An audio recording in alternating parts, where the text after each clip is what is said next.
The Warsaw basketball season abruptly ended earlier this month after an alleged hazing incident. The victim's parents called it a serious act of bullying.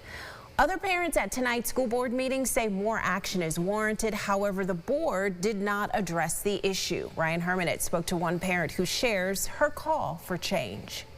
4 years ago, Laura DeBotts presented to the Warsaw Board of Education about an instance of bullying involving her own son. She said that she would not tolerate it in the district any longer.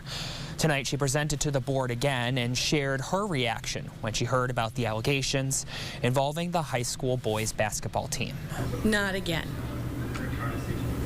Not again. Laura DeBotts says her son was held down against his will by other students on the boys basketball team back in 2020, and she's disappointed a similar conversation has to be had now. I just am saddened by what happened, and I'm saddened by it because it's not the first time it happened under the leadership of the people on that basketball team. But DeBotts says the district isn't entirely to blame. She tells me it's part of a bigger issue affecting small towns like hers. We don't have busing, we don't have community centers, we don't have girls club and boys club.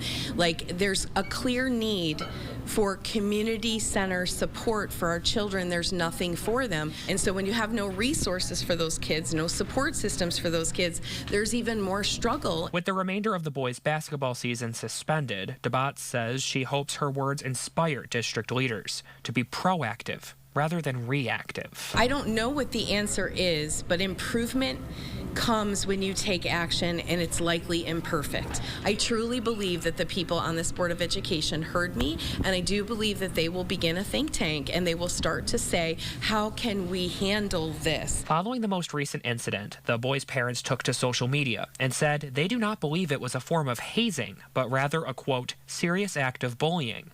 They also acknowledged the district's efforts in addressing the situation. I did ask the Warsaw superintendent, Dr. Irizarry, if he had anything to say about these allegations and that ongoing investigation. He declined to comment on behalf of the board. In Warsaw, Ryan Hermanit, News 8. Get the Rochester First streaming app today for everything you love from News 8 on demand. Plus exclusive shows you won't see anywhere else. Search ROC and download for free on Roku, Amazon Fire, and Apple TV.